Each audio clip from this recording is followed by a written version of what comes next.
Major funding for the Woodwright Shop is provided by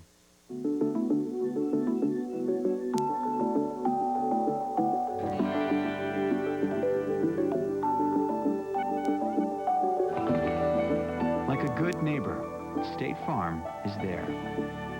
and by Woodcraft, since 1928, providing traditional and modern woodworking tools and supplies to generations of craftsmen. Woodcraft, helping you make wood work. Hello, I'm Roy Underhill. Welcome back to the Woodwright Shop. We're here at Colonial Williamsburg for the second in our three-part look at 3 centuries of American woodworking. We're here at the old blacksmith shop, the bean shop, where the joiners are working now. And here's the master of the shop, Garland Wood. Hey, Roy, how are you? Garland, good to see you. Good to see you. All right, you've got journeyman Ted Boscana here working with you. Ted, Good to see you, Roy. All right. These gents are going to show us how to do this bit of work. And what is Raised this? panel work. Raised The stock and trade of a joiner's business. Now, you say a joiner. What is a joiner? We talk about carpenters and joiners. Joiners do this? Well, if a carpenter builds a house frame, a joiner works at a bench. He's inside. He's using planes for most of his work. And doing doors and windows and that Doors sort of and thing. windows, Staircases. moldings, paneling, wainscot. And that's the joiner's trade. This is a All right. little door for a cupboard that All we're right. making. And of course, it's a frame stretched. Can I take it apart here? You sure can. Okay. So you're going to be making, showing us how you make the stiles and rails that form the frame. Right, how to raise the panels. And make the panels. And here's the panel. You say raise the panels. That means actually, of course, subtract this area around the sides. Yes, to create the field. Yeah. All right. Well, what are you working on right here? You Well, started out- the first step on a project like this is plane and stock. Now, you know, one of the changes that happens from the 17th century into our time period is, you know, joiners 100 years before are working with oak, split out, worked green. Now we're working with seasoned pine, stacked and dried for a year. And this has to be dressed and prepared carefully. Tried and quarter true. sawn, yeah. Quarter sawn, free of twist to an exact dimension. And of course, you bet the apprentices got to do most of the planing of the stock, because this is you know, a long, tedious job. Now, what are you working with there? This is your we have a jack plane. Jack plane, and that has the rounded iron to it. Yeah, it does a very aggressive plane. You can see the iron. If you run your hands across here, you can feel the scalloped marks that the jack plane makes. And then perhaps a trying plane.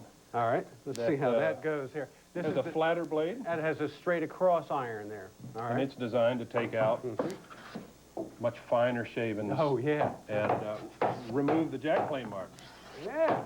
All right, so that gets your stock true, it's dried, and it's starting to be in work with American pine now here in the colonies. Absolutely. All But right. with English planes.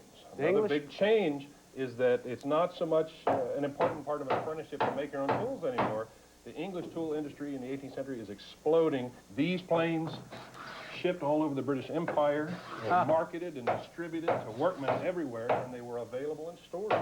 So this is a professionally made product, and a joiner's going to need lots of planes like this. So we're seeing specialization there coming Absolutely. in. All right, making plates. Well, what's Ted's working on? It sounds like he's getting the mortising already going. Well, let's see how he's doing here. You're working not with planes, but with chisels. Yeah, this is a mortising chisel here. Ah, yeah. And there's the mortise, of course. That's the socket that the tenon goes into. Yeah. Here's your mortising chisel. 1/2 of the joint that intersects at the corner. We're going to start here just about 1/8 of an inch from the end of the mortise that I've laid out.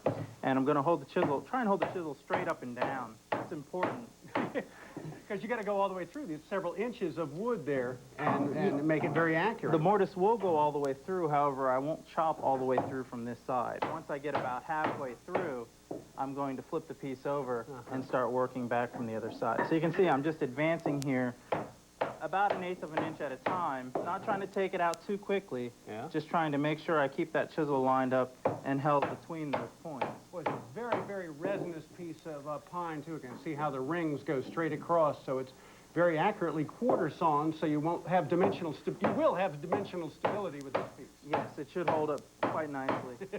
And also hold up in the sense that it will never rot with that much resin in the wood. Definitely. That's wonderful. Now, you have a little bit of extra wood here. Isn't this your cutoff point? What does that extra do? We call it relish, and all it basically does is give you a little bit more strength at the end here. I mean, you're putting a lot of tension, a lot of pressure right on the wood where you see the grain could easily blow out. So by having a little bit of extra wood down here from your final cut, it should make it work a lot better. So when it's all done, that you're going to saw those off. Exactly so. All right. So there you go, working down, mortising. Yeah. With the mortising chisel, we've had the blacksmiths here at Williamsburg make some of these tools. Yeah, they've made a few of them for us. This is one that was made down in the blacksmith shop. Yeah. These chisels, I know these are one thing that you can find archaeologically. A big piece of iron like that will survive. Definitely. So the blacksmiths here in Williamsburg did have something to copy, a good mortising chisel for making the mortise and tenon joint. All right, well, what's the next step after you get the mortises? Well, once the mortise is chopped, the next step is going to be, well, we've got you can see the layout lines here. The next step is going to be working down from the groove. Okay. So once we've got that mortise established, between these two lines is going to be a groove worked. All right, well, that's what I think And Marlon's yeah, setting I up. think Okay, Marlon's so set let up you for keep that on right mortising. We're just going to move back and forth and let's see all these steps here. So that's the groove that's going to hold the panel right here. You ready to go in this piece? I'm just going to lay it out and cut the groove with this plow plane. All right. I have a wonderful illustration of a plow plane from a book I know you're familiar with. Oh, yes, Joseph Moxon's. Moxon's All right. Mechanic Exercises. And here is the plow plane from his book. What year is this? It was done in the 1680s. I believe this is the 1703 edition. So this same time period we're talking about, end of the 17th century, into the early 18th. And you're starting to see, I mean, this is a very specialized tool. You can make a groove just with a chisel, but you can make a groove better with this plow plane. Wow. All right. And to go along with that, a gauge with a couple of very fine points. Mortising gauge. All right. Scribes 2 parallel lines. We just run that down the edge real quick. All right. And, of course, on the piece Ted was working, that had already been done, because that's the same line where the tenons go, the groove goes, and the mortises go. You really ought to lay out everything at once. Be as systematic as you can, and then start to work. So this is the kind of tool, again, to be made in England. Absolutely. Right. And another thing you see from the 18th century is maker's marks, or even the names of the shops that distributed them. You would buy a plow plane, and it would come with a whole set of irons, which would allow you to adjust this 3 different ways, different size grooves. You can, of course, adjust the plane along the arms, and a depth stop. The early 18th century planes have wooden depth stops. So I want to go down a little bit later. I want to go down a ½ inch, and then this plane will stop cutting. So you can actually dial in some of the dimensions into really the tool. And it makes the work more efficient and more repeatable. If you think about paneling a room, 20 by 40, all of the plowing that's involved in something like that. Right, and this is the way, that's by having the accuracy in the plane, you could turn this over to apprentices or workers. And right to an apprentice, it will cut the same thing. Yeah, That's very useful. So this plows on down to cut the groove. So let's see. We're working nearly there. Yeah, very quick, very quick. And you do work at the far end first and then work your way back, as with any molding plane. That's true. All right, we are bottoming out now. There you go. That's it. All right, Can't cut anymore. Yeah, that's the groove then to hold it. So let's see where we are. We've got the mortise chopped through. We've got the groove ready to go on the molding, I guess. Is that right? Right. All right. Right. Now, this has several steps. You're going to divide this up between you and Ted again? Yeah, I like to step this down with a rabbet. To just take down about 1/8 of an inch rabbet, a ½ inch from the edge, and I think Ted is set up to do that. I'll show you how that works. All right, very good. Let's see how this is going. Oh, you're already at it. Look at that. Okay. Now, this is this shoulder right here without the molding on it. So Yes, sir. the roundosity, as we may say, that roundness will come later. First, you're going to do this little step that we see right there. Some of the planes will cut that profile, but this just gives you a cleaner, crisper shoulder if you can go ahead and get this piece worked in. Okay, so you're working on down there, taking off that little shoulder. Just taking that little shoulder off, creating a nice little rabbet. I'm going to stop you here and see the plane there. You say rabbet, this would usually be done with a rabbet plane, but this is not a rabbet plane, technically. Yeah, this is a moving philoster plane. What identifies it as a moving philoster are the screws you can see here at the bottom. The wedge and the plane body itself is not much different than just a rabbet plane. Which, All right. But this is boxwood and all kind of adjustments, so quite a sophisticated tool. Yeah. Here is just a rabbet plane. It's just like that. Yeah, it's just if you were doing production work and you're doing the same thing again and again, it might be worth the time of just putting on a fence right on the bottom of a rabbet plane. And even a depth stop, too. And even a depth stop, and then you can reproduce the same shape. All right. The moving filter just gives you more options, more opportunities. All right, let you bring that on down, because this is the step before the round molding. Since all these can be, I think one of the big differences is it can be done by one plane or a multiple of planes. Here we've got a multiple of them. Ah, almost. You got the bench stop and a backing piece right there. Yeah. And again, you're going to go down until you hit the bottom of your depth stop. So this is like wood garden. That's it. Yeah. I think it's ready for Garland to go ahead and put the molding on. Okay, so that just has that little shoulder on there. Garland, you ready to put the molding on? Ready. All right, and you've got a piece all ready to go for yourself, I think, right there. Yeah, we're again, setting has the that vise. little step cut on it. Right, the rabbet has been made, and now it's a matter of rounding it over to a profile we call an ovalo. Neoclassical architecture is affecting woodwork in a big way. Yeah. And here's of course, a sample of a classical column from the days of the Roman Empire. And if you sawed a column in half, this is all the profiles and the moldings that you'll find on woodwork. So you'll find ovalos in here, and OGs, and rounds, and astragals. Very sophisticated stuff. This is the kind of things that carpenters will be learning and buying these books. Absolutely. This is the age when these books first really hit the market. Some of them are intended for their gentleman clients, and some of them, this is a little book I haven't had the leather binding put on. This is a book written for apprentices. Ah, okay. This is a textbook. Small little book that you can keep with you. In the preface, he says, you put this in your waistcoat pocket. That's why he's made it small, so you can always carry it with you onto the work site. Very sophisticated stuff. Lots of geometry to it, and you'd be using a whole bunch of planes to do it. These are the kind of tools you're speaking of? These are just a few of a set of planes called hollows and rounds. Hollows and rounds? A whole set might be 18 planes. And with these hollows and rounds, you can create any molding that's indicated in these books. So you just need the book and the hollows and rounds, and the 18th century carpenter can do it all. All right. That's true. Yeah, let's see. True. So I'm going to start with a hollow. This is a number 8. They're actually stamped on the back. And so you're going on that square shoulder now. I need to round it on over. And so there's a hollow bottom plane. You want me to hold that from the back? I'll give it a tap here. Yeah, it's working with the hold fast, that big iron grabber there. All right, so you start with the hollow, bring it down. Yeah. This simply removes wood in a hurry. Yeah. And then I'll come back with another plane. And if you, there's lots of ways of doing this. You could do this with a regular, even a jack plane.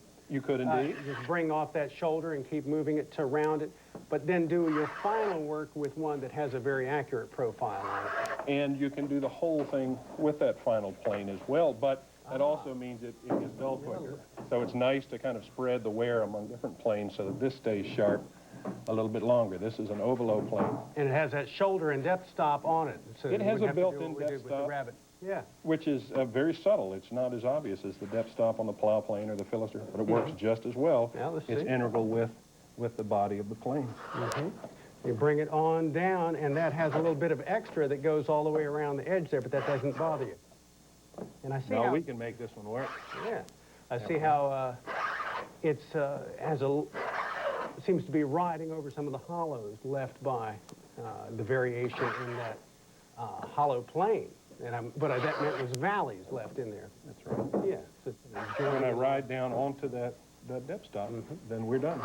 Now these, this molding that you're doing is actually part of the mechanical connection here. To see it vertically, we're going to have to connect those areas by having one go over the other. Is that right? Right. We'll need to scribe one piece of the molding to fit over another. Right, we're not going to do a miter, but with actually a scribe joint, which is stronger and better looking. Okay, and that's what we have down here. But now I guess Ted's getting set up to saw the tenon. We'll take a look at where we're at with the frame, at least here. We got this here. This is the joint so far without the tenon and the scribing cut. So we've got this right there ready to go together. All right. And you know, there's a couple of ways to do this, Roy. One would be to scribe this all the way underneath. Oh, right. Okay. Just extend it all the way across, and I've seen that done many, many times. This is a little shortcut where you're actually just hogging away this work here and just scribing a little bit.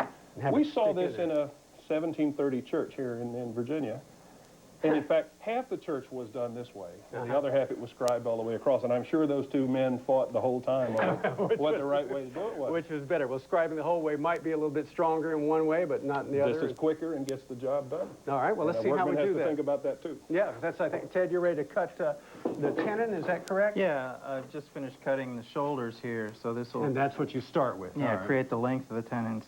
And once you've got that started, the cuts are going to be made down through the top edge here. So again, using that marking gauge, we've scribed all the way around. So we've got basically okay. just to work to connect these lines. So that's your, again, your, those lines form the tenons, they do the mortises, it's the... Yeah.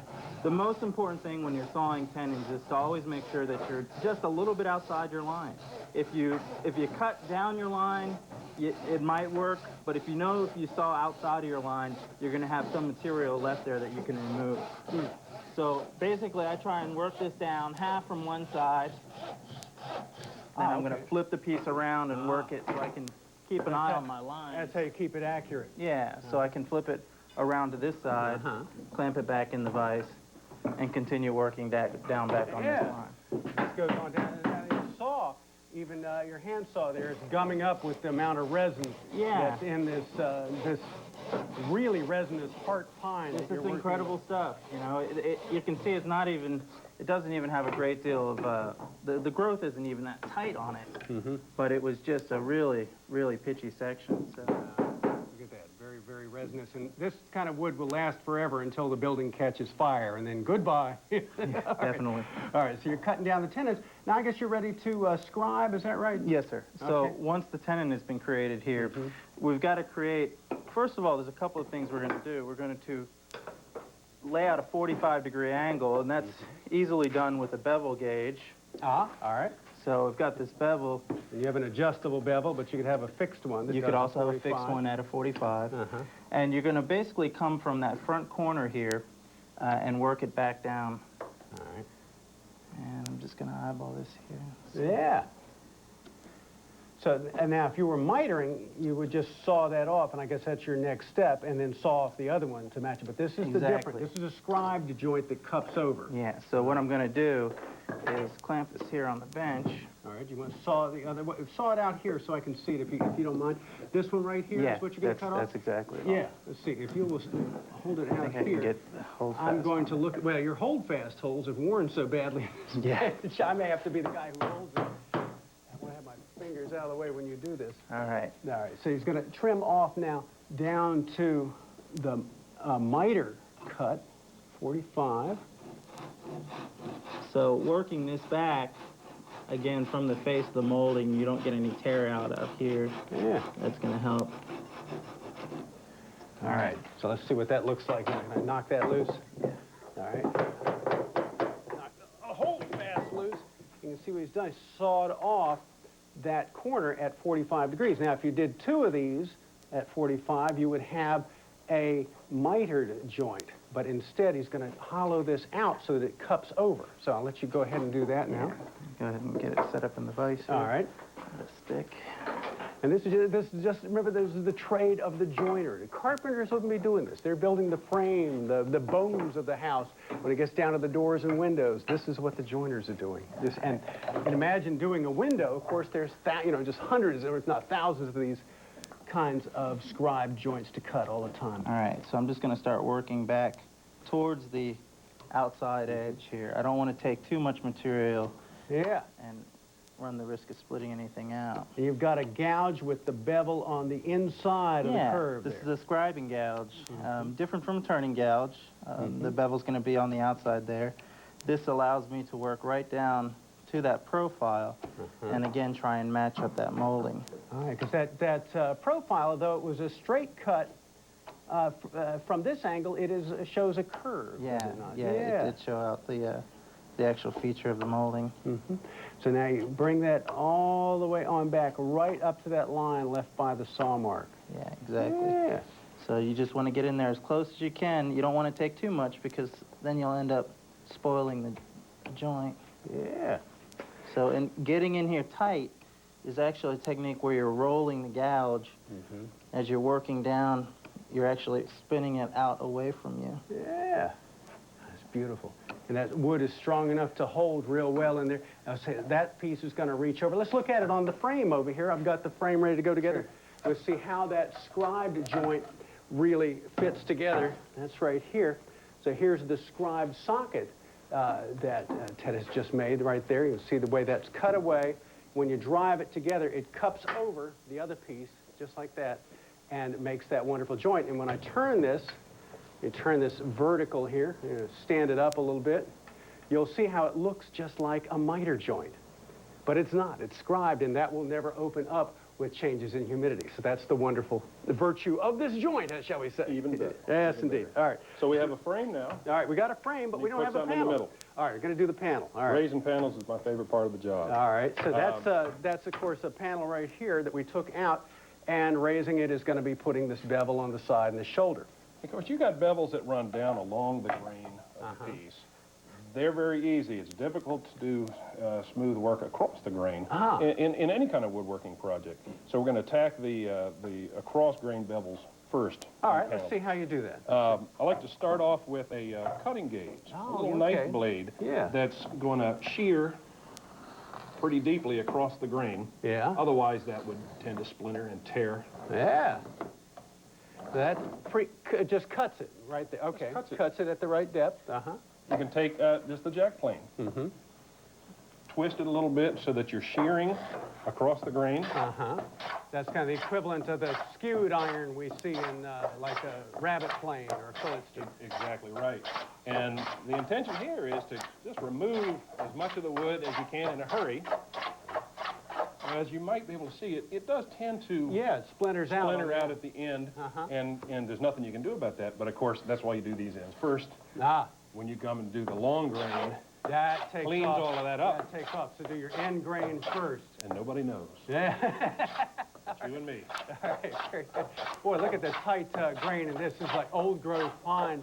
Beautiful. And then the loggers came in and cut some of the trees out, or this got some more light. You can see how the rings increased there. So you have quite a variation. Now, obviously, I can't come up too close to the line. You don't want to get too right up there. So I like to take a sharp chisel, again, one of the pretty chisels that the blacksmiths made for us. Oh, they did that. And just peel that edge away. Ultimately, we have to solve this problem with another plane, not a chisel. But you create that shoulder there and get something You can come this way, but just, again, be careful of spoiling that edge. So you have something to work against. You need a plane whose iron goes all the way across its face. Okay. Of course, a rabbit plane. And this one has a skewed blade. Skewed iron, yeah. So, because obviously you can't hold this crooked. Yeah. Right? You have to hold it straight. It has a skewed blade set very fine, and it allows you to work right up to that edge. Yeah. Also, with the skewed blade, you see, you get much smoother surface there. Get a good result. So all of this to raise the panel. You can see ultimately how it'll come up. All right. Now, these get improved. Here's a plane, another English import made by professionals. It's a kind of a plane just for raising fields. Like the moving Philister, it has an adjustable fence, and it has the skewed blade built in. I see, and that, of course, gives us the panel ready to go. That goes into the frame. And this is our completed little cabinet door. Of course, you make a big multiple of this. It is a big door for a house, and this is the work of the Colonial joiner. There you go. Garland, thank you so much for showing us. I sure appreciate it. Thanks for coming by. Great stuff there. And Ted, thank you. I appreciate it. Yeah. Appreciate it. And thank you for joining me. This has been Roy Underhill here in the Woodwright Shop. See you next time. So long. Learn more about the Woodwright Shop and traditional woodworking at PBS Online. You can find us at pbs.org. To order a video cassette of this episode of the Woodwright Shop, the Colonial Carpenters, or other episodes from the series, call PBS Home Video at 1-800-PLAY-PBS.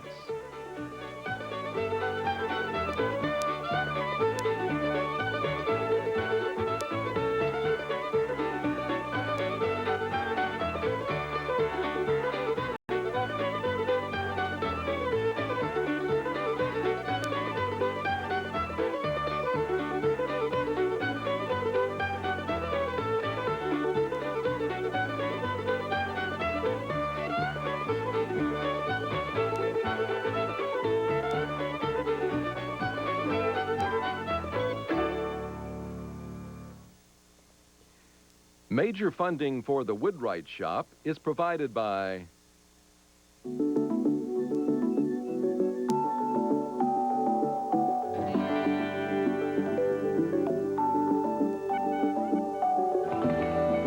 Like a good neighbor, State Farm is there. and by Woodcraft, for all your woodworking needs, tools, supplies, lumber, project plans, and educational workshops, with a mail-order catalog and stores nationwide. Woodcraft, helping you make wood work. We are PBS.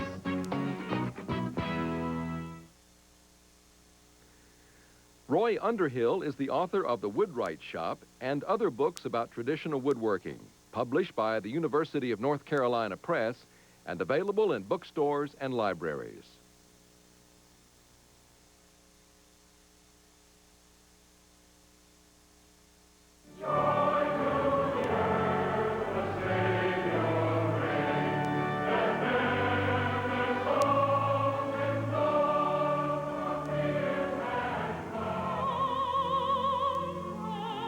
Join us Sunday night at 7 o'clock on KUAT. Next time on Nature, the mountains of Montana, where wild horses roam. Into this vibrant, perilous world, a colt is born. From fragile foal to fearless stallion, he's a legend in the making. See it Sunday night at 8 on KUAT, Channel 6. Next time on Antiques Roadshow, we continue our visit to Indianapolis, Indiana. Another great hour of history and discovery. Do you have any idea what these are worth? I don't think it's worth that much. That's surprising. Wow. Oh, I had no idea. I don't believe it. Oh, my goodness. Pretty good return for $35. That's Antiques Roadshow, right here on this public television station. See it Monday night at 8 on KUAT, Channel 6. It's a concert hall, a preschool, a university, and a gallery. It also happens to be your home. For over 30 years, PBS and its member stations have been improving homes and enriching lives across America. But now, digital TV is about to become a reality.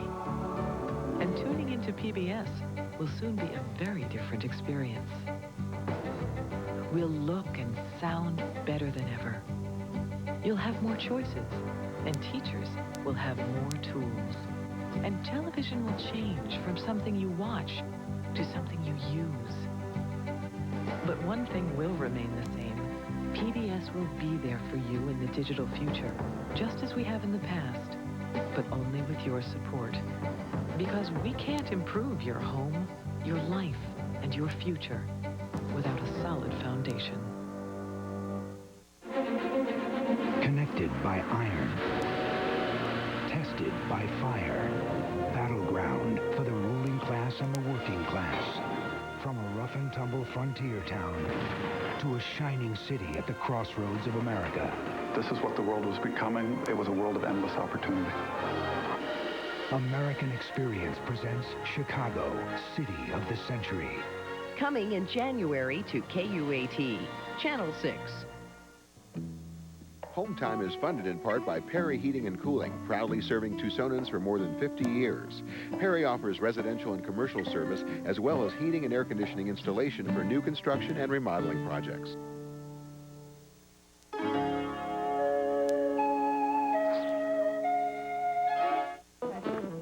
You got it? Okay, I can take it from here, guys. Okay. Thanks. Well, hi, welcome back to Hometime.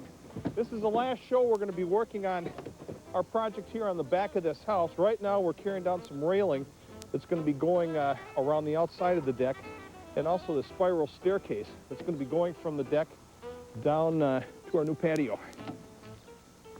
We took on this project because when the house was built, they really didn't put a whole lot of thought into the features and materials out back here. It's such a lovely spot with a wetland and a pond, so we thought the house deserved some much nicer spaces back here.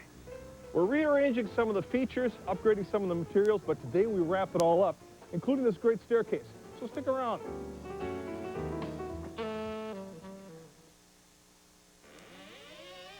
Since 1986, Hometime has been made possible by the generosity of Chevy trucks. Power tools for work or play. Chevy, dedicated to making dependable, long-lasting trucks.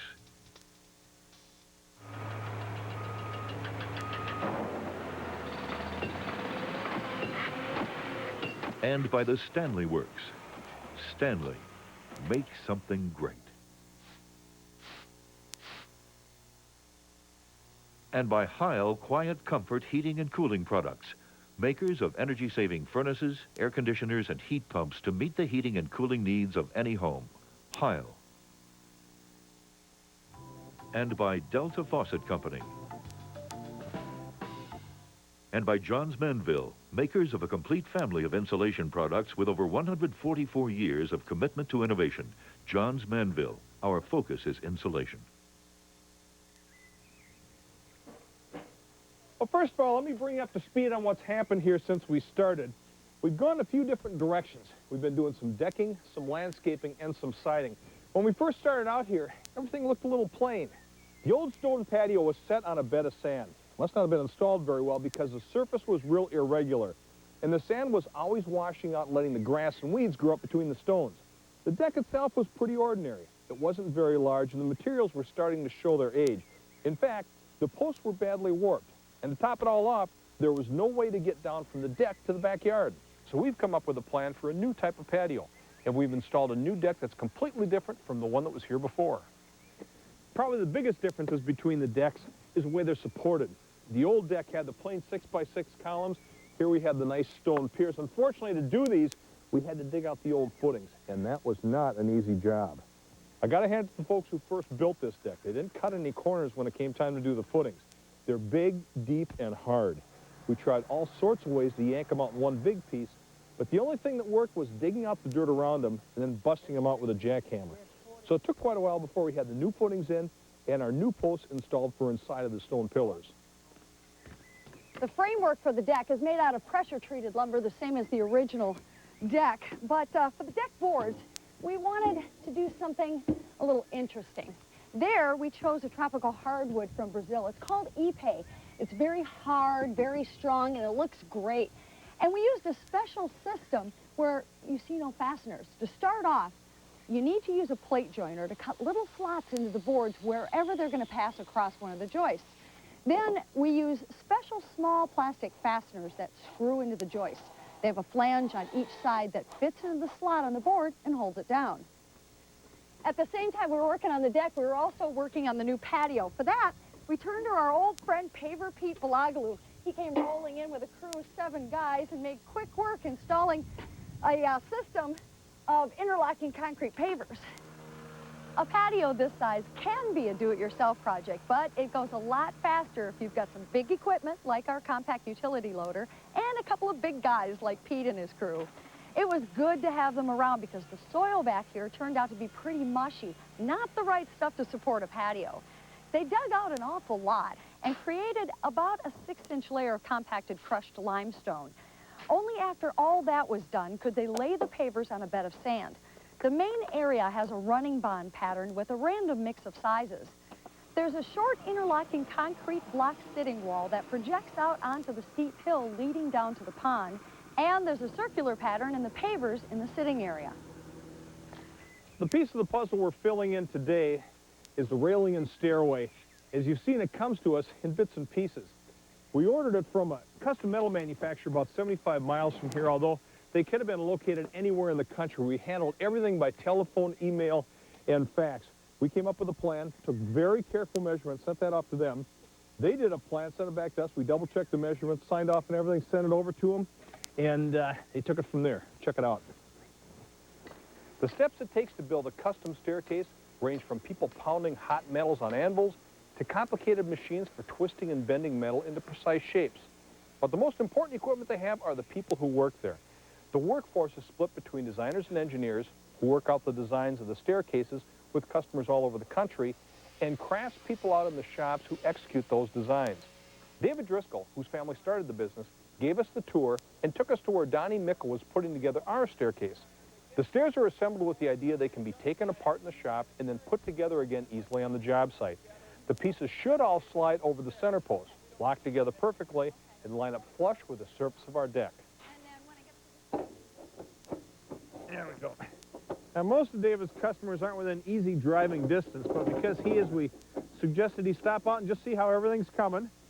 One thing they claim is that you don't have to be a master metal worker to install one of these things. In fact, David said if you're a capable finished carpenter or even a serious homeowner, you really should be able to handle this. So we'll have to see if we fall into the category of serious homeowner. Time will tell, huh? Yeah. We've all been working on the staircase now for a few minutes. So, David, how does this all go together? Well, as you see, we just slide each of the tread assembly units into place. Uh-huh.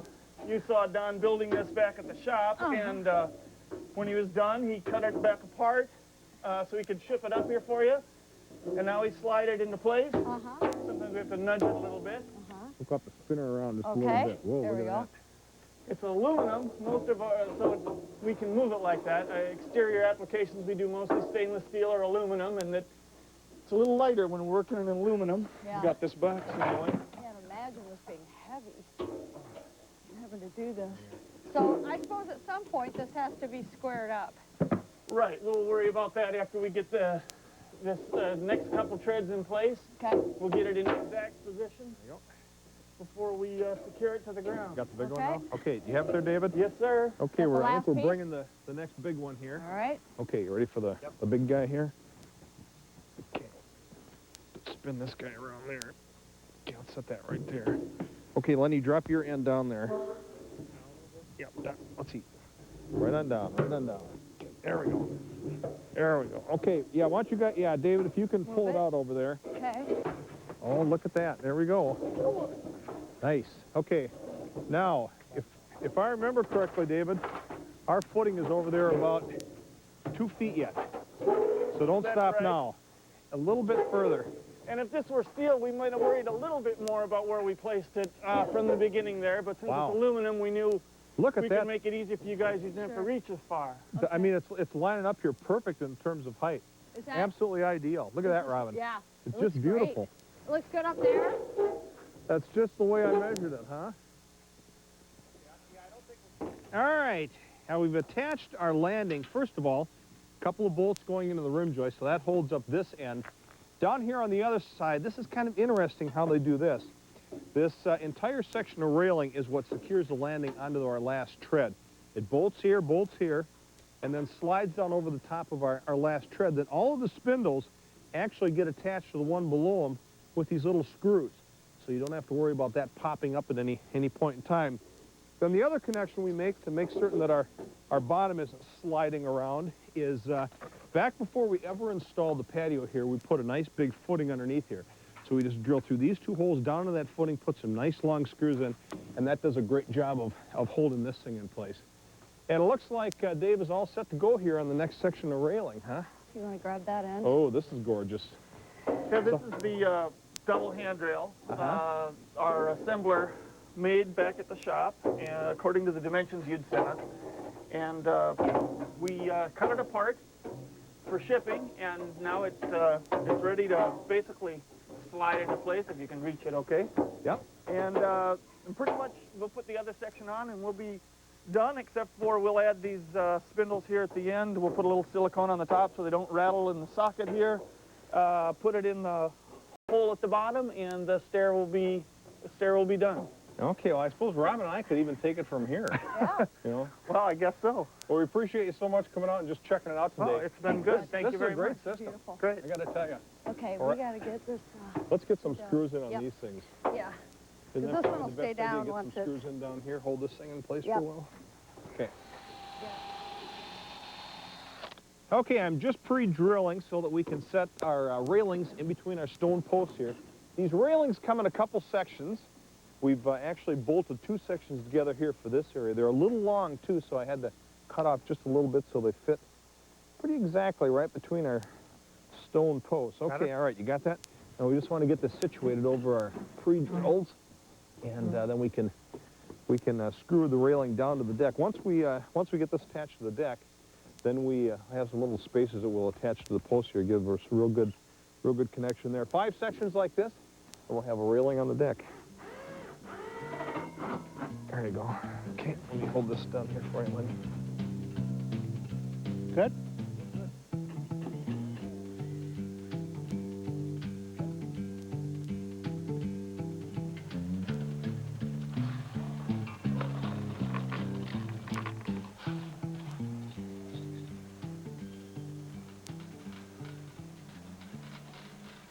There's just one more thing that we're missing to wrap up the staircase. The bolts that we had to attach the railing to the stone columns were a bit too short, so we had to get some longer ones. And what we're using to attach the bolts to the stone is these lag shields. It can be a bit intimidating looking for the right anchor. The first thing you need to think of is the material that you're anchoring into, whether it's plaster, drywall, hollow concrete blocks, solid concrete, or stone. You can see that that's how it's organized. We're in the concrete and stone area. Then you need to think about the weight that you're trying to support and the direction that that weight is going to be pulling. We're not too concerned about the weight because the railing is sitting on top of the deck, but we do need to make sure that it's supported at the top from side to side, so if somebody leans on the railing, it's not going to pull out from those stone columns. With these lag shields, you just drill a half-inch hole into the stone, you tap in this little shield, and then as you screw the bolt into the shield, you can see that it spreads out, and that locks it into place. So that should be all the support we need from side to side.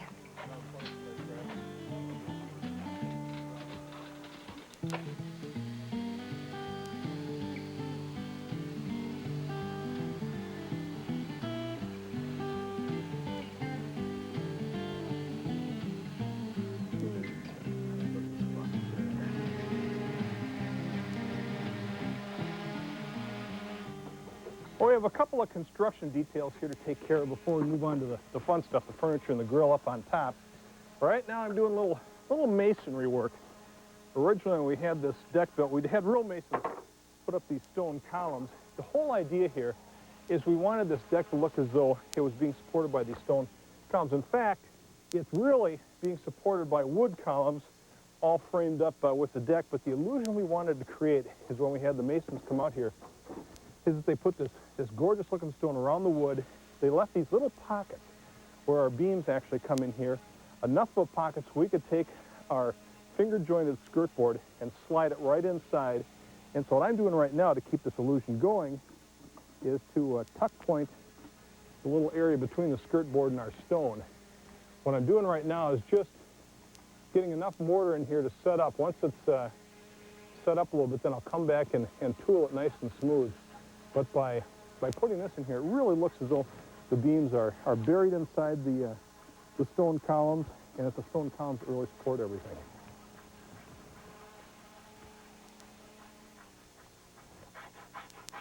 There we go. All right, now we're ready to get down to business on these lag shields. I drilled a half-inch hole in the stone pillars. A hammer drill usually works best for that. And now I just cut these little sleeves to length. Dave and the stair crew left these long for us, and they have the same dark pewter finish as the railing and the stairs. I want to make sure to cut it to the exact length so it fits between the railing and the pillar. Now I can go ahead and put the lag shield into the hole, like so. Okay, and I'll get this sleeve in there. Make sure that that's in there all the way. Okay, go ahead and get that sleeve in there. And the bolt goes through the railing, through the sleeve, and into that lag shield. And I can go ahead and start tightening this down.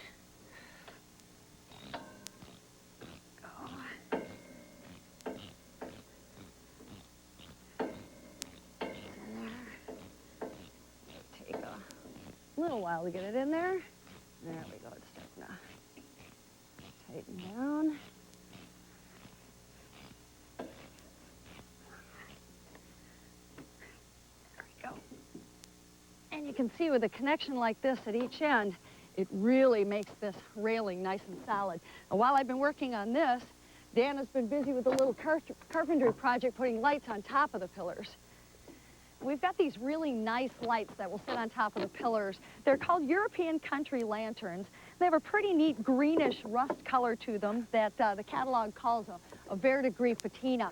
These are designed to sit on top of a flat surface. Now, our stone pillars aren't exactly flat. They're pretty uneven. So because of that, we asked Dan to build us some frames out of some leftover Ipe decking material. Now, the frames will go on top of the pillars, and then the lanterns will slip over the frames, and a little bit of that frame will show underneath. What he's been doing right now is scribing the frames to follow the contour of the stone. Dan, these frames couldn't have been the easiest thing in the world to build. Well, what I forgot on how really hard and dense this Ipe really is. So when I tried to shoot it together, the nails bent over, so I ended up pilot holing and screwing them all together. So what I basically did, Robin, is that I built wood boxes all the same size. Okay. And I had to level each box in. So I just leveled it in, took my scribe, and found the longest point around the whole thing, scribed around the whole box. And then I had to realize that I wanted the reveal to be all the same showing across all these columns. So I take whatever I did on this one, match it on the center one, and then do one on the end. Okay. Well, it looks really great. So you'll be done with these soon, huh? Well, I got to tweak it a little bit. But I think she's getting pretty close. Okay. Well, after this is all done, we even have a couple of other challenges ahead of us, and that's attaching the lanterns to the frames and then the frames to the stone.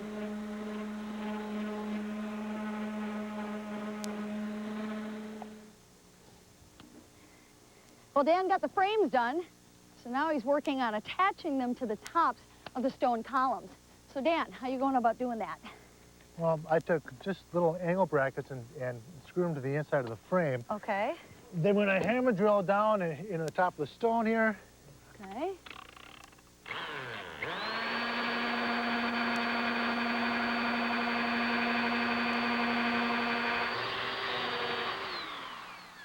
There's one. Yeah. Takes a little while.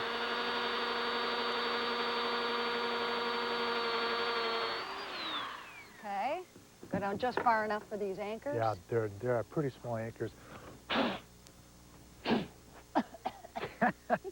Pound them in here. All right, now these are just lightweight anchors. These aren't like the lag. These are pretty lightweight because we don't need that much. Yeah. Okay. Okay. Put this back on. Want to hand me that drill? Got it on there. Line it up again. Okay. And then we just screw it down, I'm just screwing it down, and then we attach the lights right to the frame itself. Fantastic. Okay. Over here, we've already got the frame attached to the column, and I've been busy installing the light. I made the connections inside the shallow electrical box. You need to make sure that your connections are enclosed inside either a metal box or plastic box, and this wooden frame just doesn't qualify, which is why we have that in there. Now, we already drilled a couple of holes in the columns and put some larger anchors in there. There's a couple of holes in the bottom of the light, and I'll just set that down over the frame and then take these longer screws. These will go down through the light and into the anchors in the columns to make sure that this light isn't going anywhere.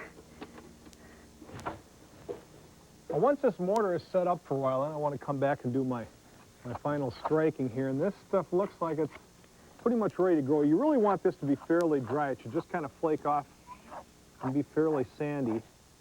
And basically, I just want to get in and kind of smooth this off. It doesn't have to be like totally smooth, like a real finished piece of concrete or anything. And the important thing is to blend it in with the joints that are already there. Kind of clean off some of the stone here so that doesn't look too sloppy. Just make it look like this is exactly the way we had done it the first time around when we put these in. I think in the final analysis here, we've successfully created the illusion that this beam is sitting right inside the stone here. Look at the difference. That's looking pretty good right there. Well, we got a little caulking left to do, but I wanted to put in a couple of light bulbs and test everything out to make sure that it all works right before we seal it up for good.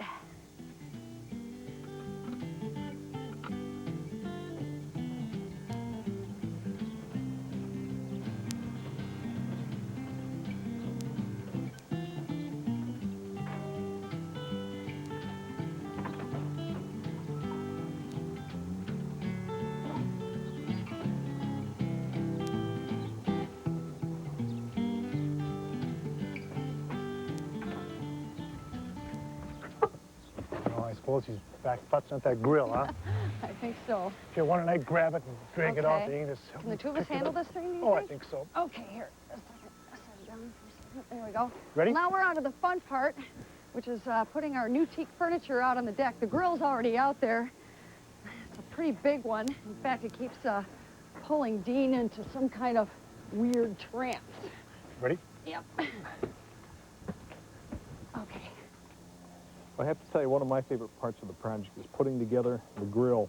Now, this particular one comes from a manufacturer that specializes in commercial cooking equipment, so it's really a nice piece of goods. You can always tell quality by a couple different things. Many grills will have a drip pan where all the oil goes into. It's usually a metal pan. You pull it out, kind of metal on metal, kind of scratchy sounding. This thing's on rollers. Just love that. Just slide the thing back in. Of course, you always want to tell a good grill by how it evenly distributes the heat.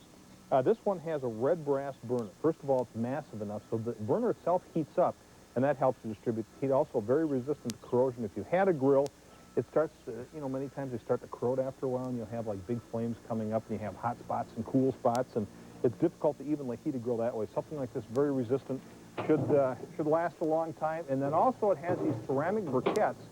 So each one of these will heat up. I'm just laying these out now.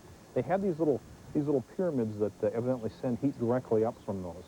So when all those get hot, that also helps to evenly distribute the stuff. So, you guys coming out? Jeez, what can I do to, anything to help you there? Or? No, I think. You got it, Robin? I think we got it. That's a heavy son of a gun. Watch out. Not too bad. Okay, should we just set it? Yeah, let's flip it upside down. Okay. Ready? Here we go. Well, as you can see, we've got a set of matching outdoor furniture. All the pieces are made out of teak, which is a great exterior wood. This particular brand has brass fittings and stainless steel hardware, so it's designed to last a long time. What I particularly like are these little clip-on trays that just slide right on to the legs of the chair and gives you something to set your drink on. A couple more things on the grill. It has what they call an IR burner. This produces a glow. It helps out in the rotisserie. It's an additional heating source above and beyond the two burners. Also, for starting this thing, it's very easy. If you have one of those little clickers, many times they don't work very well. This has a 9-volt electronic ignition. You fire up the gas, push this in. You can hear that little spark in there. That fires it up. It's a great way for starting the heat.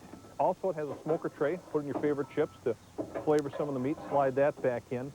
And then has the doors here with trays for condiments. And also, this is a conversion kit, so if you want to, right now this is hooked up for propane. At any point in time, you can switch over to natural gas, run that directly into the house. Can you help us flip this table over? Sure. I guess I can turn myself over here.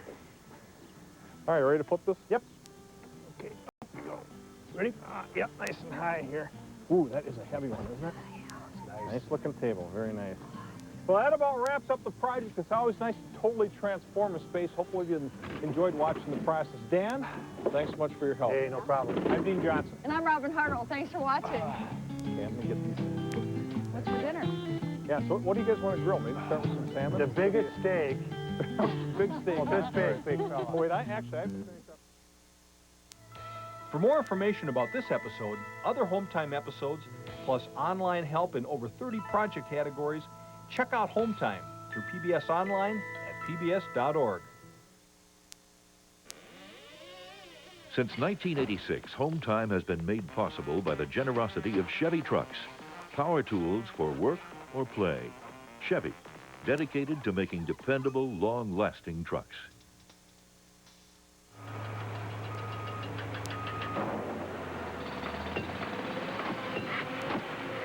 And by the Stanley Works. Stanley, make something great.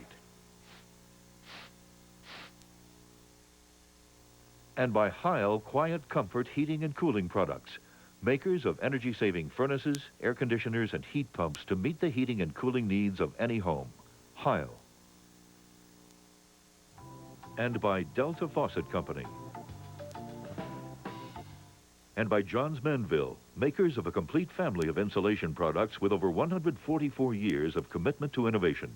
Johns Manville, our focus is insulation.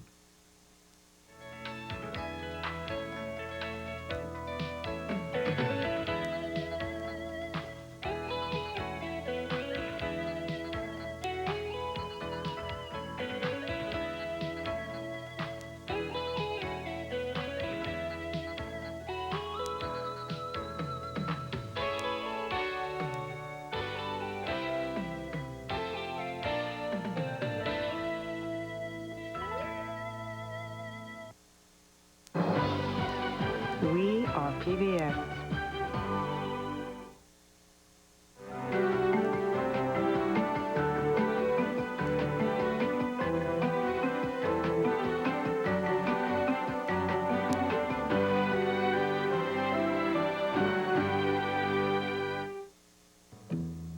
Hometime is funded in part by Perry Heating and Cooling, proudly serving Tucsonans for more than 50 years. Perry offers residential and commercial service, as well as heating and air conditioning installation for new construction and remodeling projects. Tonight on Channel 6, it's a night of British comedy. At 8, enjoy a special Christmas episode of Keeping Up Appearances. At 9, Bernard and the Genie. And at 10, take a comedic look at the secret world of men on the new Red Green Show. Tonight on KUAT.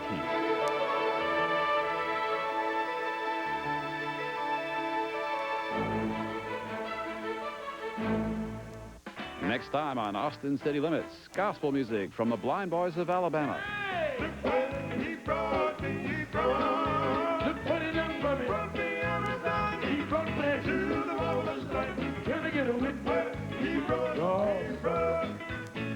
And Robert Randolph and the Family Band. See it tonight at 11 o'clock on KUAT, Channel 6. On the next episode of Wives and Daughters. Well, here she is. Molly gains a sister. What a pretty girl she is. And loses at romance. But who is it? Wives and Daughters on ExxonMobil Masterpiece Theater. Join us Sunday night at 9 o'clock. Next time on Ken Burns' American Stories. It was a simple life devoted to simple things. They lived with their hands to work and their hearts to God. But the faith that built their world would ultimately bring it down. This is the story of the Shakers. Next time on Ken Burns' American Stories. Join us Monday night at 9 o'clock on KUAT. 'Tis the season for the Nutcracker. Everyone's favorite Christmas ballet. Who can resist this holiday classic, especially when it's danced by the Royal Ballet in a shimmering production from the Royal Opera House, Covent Garden? 'Tis a glorious gift, complete with Julie Andrews as your host. Happy holidays from all of us at Great Performances. Enjoy the Nutcracker from the Royal Ballet, only on Great Performances. See it Tuesday night at 9 on KUAT. Connected by iron. Tested by fire. Battleground for the ruling class and the working class. From a rough and tumble frontier town to a shining city at the crossroads of America. This is what the world was becoming. It was a world of endless opportunity. American Experience presents Chicago,